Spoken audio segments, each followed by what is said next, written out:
now. It's been a particularly busy week for the royal family as King Charles and Queen Camilla hosted the President of South Korea for a state visit.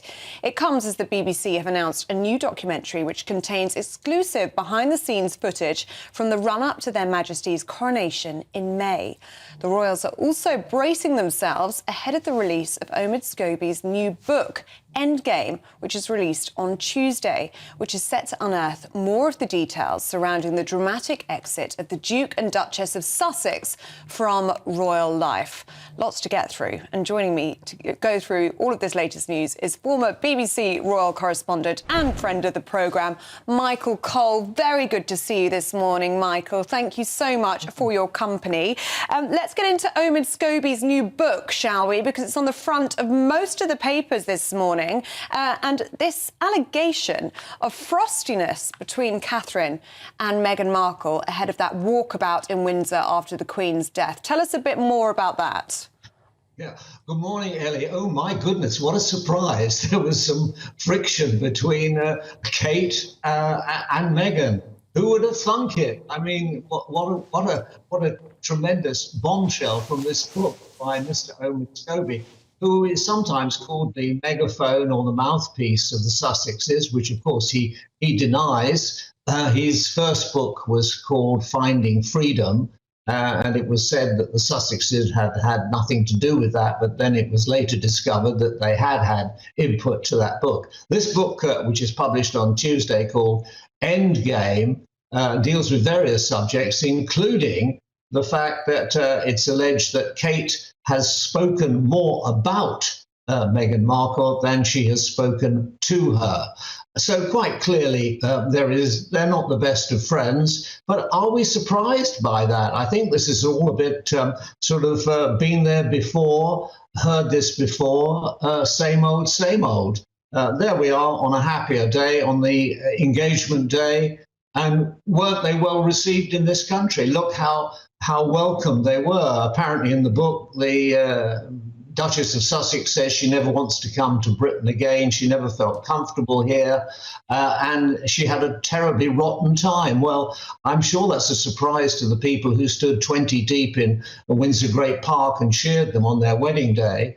And there was universal welcome in the media to the Sussexes as a breath of fresh air and a welcome addition to the royal family. Since that time, of course, there's Archwell Foundation. That's their sort of vehicle for their business enterprises, and they've appeared in various forums around the world promoting, well, their charities, I'm sure, but also themselves. And there we see the lovely, beautiful Meghan Markle. One wonders what they've got to worry about. There they are living in California in a hilltop fortress with two healthy, beautiful children. They've got lots of friends, lots of money, lots of praise, lots of fame, and lots of interesting things to do. I don't know why there should be bad feeling between the two families. They actually, by all rights, ought to be the best of friends and enjoying themselves. It is such a shame, isn't it, Michael, as you say, looking back at happier times and what could have been, really, for this couple and for the wider family. But as we know, there is still very much a rift within the royal family. And that's another allegation, actually, in this book released on Tuesday. Allegedly, Prince Harry saying to King Charles, if you kick us out of Frogmore Cottage, you won't see your grandchildren again. Yeah, well, of course, when they departed abruptly to Canada, and then that was a way station on the way to California, perhaps that's always the intended destination for Meghan Markle.